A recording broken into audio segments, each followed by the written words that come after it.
नमस्कार, राजस्थान ज्ञान में आपका स्वागत है।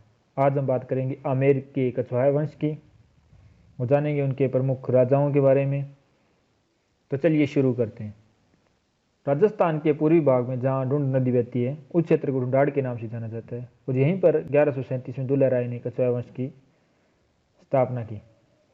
1612 ईस्वी के आमेर लेख में इस वंश को रघुवंश तिलक कहा गया है और कछवाहा वंश स्वयं को भगवान श्री राम के पुत्र कुश के वंशज मानता है और इस रियासत का जो झंडा है वो 5 रंग का है।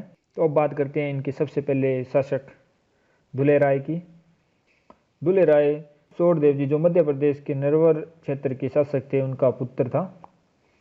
इनका विवाह राजस्थान में मोरागढ़ के शासक रालन सिंह चौहान की पुत्री से हुआ था। रालन सिंह चौहान और बड़गुजर राजपूतों के मध्य दोसा को लेकर विवाद था, तो रालन सिंह चौहान ने दुला राय को सहायतार्थ बुलाया और उनसे कहा कि हमारे क्षेत्र का दोसा हम आपको उपहार स्वरूप भेंट कर देंगे और बड़गुजर राजपूतों से दोसा की प्राप्ति में आपकी सहायता करेंगे।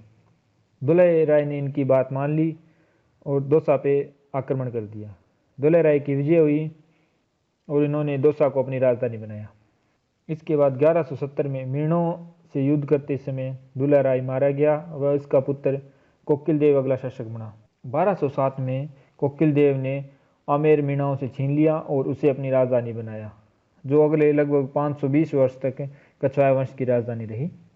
इसके बाद जो प्रमुख शासक हुए वो थे पृथ्वीराज कछवाहा। इन्होंने 1503 से 1527 के मध्य शासन किया। 1527 में खानवा के युद्ध में पृथ्वीराज कछवाहा ने बाबर के विरुद्ध राणा सांगा का साथ दिया। इसके बाद शासक हुए पूर्णमल कछवाहा। इसके बाद भीमदेव कछवाहा। भीमदेव ने अपने छोटे भाई पूर्णमल की हत्या कर शासन हासिल किया था। इनका शासनकाल रहा 1533 से 1536 के मध्य। इसके बाद शासन आया रतन सिंह कछवाहा का। इनका शासन 1536 से 1547 तक रहा। रतन सिंह के छोटे भाई आसकर्ण को बारमल ने अपने पक्ष में मिलाकर रतन सिंह को विष दिलवा दिया और इसके बाद बारमल खुद गद्दी पर बैठ गया। इसके बाद अगला शासक हुआ बारमल। इनका शासन रहा 1547 से 1573 के मध्य।